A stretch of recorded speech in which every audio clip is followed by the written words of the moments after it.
I've been hanging out with Jimmy Carter for over 50 years, it dawned on me. Jimmy Carter spent nearly 45 years building a solid legacy following 4 years of an okay one-term presidency. We'd all do well to try to be a little more like Jimmy Carter. Joe Biden is trying to cram his legacy redo into 45 days. This is the Biden administration simply trying to throw a sucker punch at President Trump on Joe Biden's way out the door.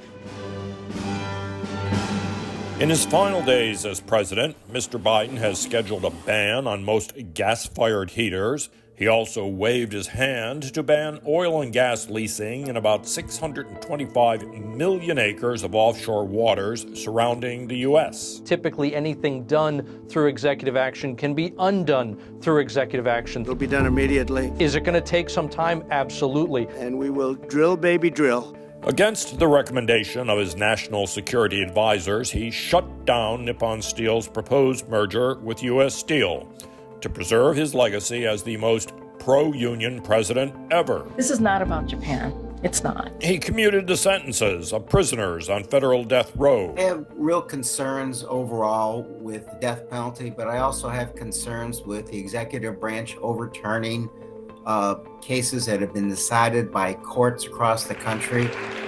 In addition to Hillary Clinton, George Soros, and Anna Wintour, Mr. Biden awarded the Medal of Freedom to Robert F. Kennedy, who died in 1968, and Lionel Messi, an Argentine citizen who has played soccer in the U.S. for a little over a year. To his credit, Mr. Messi was not in attendance. Every presidency is a combination of tough calls, good outcomes, and defeats. So help me God. A legacy, though, is how history chooses to remember a president. Everything we have to do with... Or, more cynically, it's what's in the first paragraph of your obituary. I really don't know what he said at the end of that sentence. I don't think he knows what he said either. For Mr. Biden, that will include his 11th hour decision not to run for re-election. A turning point accelerated by his catastrophic debate with Donald Trump. Writers will catalog the increasing concerns of Democratic Party professionals about Mr. Biden's mental state, which ultimately led to defaulting the nomination to the vice president. We need Kamala Harris, the president of joy. The Biden legacy did not have to end this way. It was his choice to stay too long. But there was an alternative to his current fate, one he suggested several times during his 2020 campaign. Look, I view myself as a bridge, not as anything else. There's an entire generation of leaders you saw stand behind me. Had Mr. Biden kept to his initial inclination and opened the party to a competitive primary, liberal historians would have celebrated Mr. Biden's achievements. Not least the multi-trillions of spending legislated by congressional Democrats to embed hundreds of climate projects and industrial policy in the U.S. economy. I do believe from this moment, from this crisis, we have an opportunity not just to rebuild the economy, but to transform it. The open border migrant flow would be explained away as political gridlock.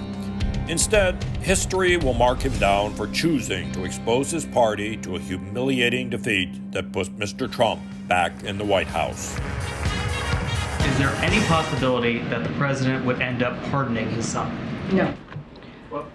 I just said no. I just answered. Go ahead. Despite the questions now about covering up Mr. Biden's infirmities for 4 years, his staff insists he was an active participant in his presidency.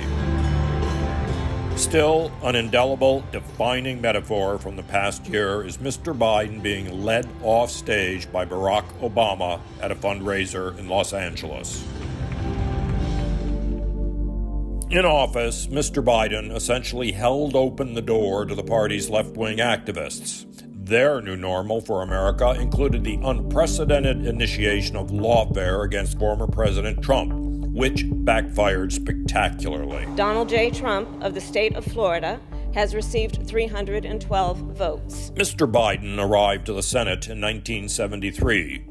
It may have been unrealistic to expect that after 50 years, the 46th president would willingly slide back down the greasy pole to make way for the next generation of his party's climbers. But the sight of him trying to hold on is going to be unforgettable. Precedent matters. precedent matters.